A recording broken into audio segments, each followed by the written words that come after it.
In today's video, I'm going to teach you how to create and save a new sales receipt effortlessly.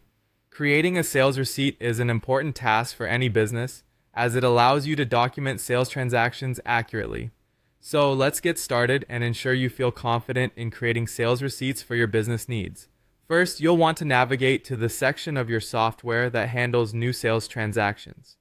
This is typically found in a menu or tab that clearly indicates sales or transactions. Once you're in the right place, look for an option labeled New Sales Receipt or something similar. Clicking this will open a template for entering your sales information. Now that you have the sales receipt form open, it's time to start entering your sales data. Begin by entering the customer's details. If your software has a customer database, you can usually select the customer's name from a drop-down list. If you don't have a preloaded list, manually type in the necessary information such as the customer's name and contact details. This ensures that the sales receipt is personalized and accurate. Next, move on to recording the actual sales items. Here, you'll need to enter the products or services that the customer is purchasing. Most sales receipt forms will provide you with fields to input the product name, item description, quantity, unit price, and any applicable discount. This section is vital as it outlines what the customer is paying for and ensures pricing accuracy. Make sure you double check that all prices and quantities are correct to avoid inconvenience later. You may also need to apply sales tax to the total, depending on your local tax rules and the nature of the sale. The software might calculate this automatically based on the details you have entered, but it's always a good idea to verify that the tax calculation is correct.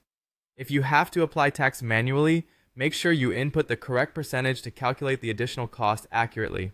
After you've entered all the necessary transaction details, review the receipt one last time to confirm that every piece of information is correct. This final check can help you catch any errors or omissions that may have occurred during data entry.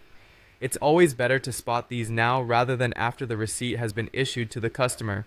With everything in place and verified, you're now ready to save the sales receipt. Look for a Save or Finalize button at the bottom or top of the form. Clicking this will store the receipt in your records and often give you the option to print or email a copy to the customer. Ensure that you complete this step as it serves as both your proof of transaction and a detail for the customer's records. And there you have it, a simple and straightforward process for creating and saving a sales receipt that's ready to go. By following these steps, you can ensure that all your sales transactions are documented effectively and efficiently. Thanks for watching, and be sure to check out more of our videos for other useful business tips.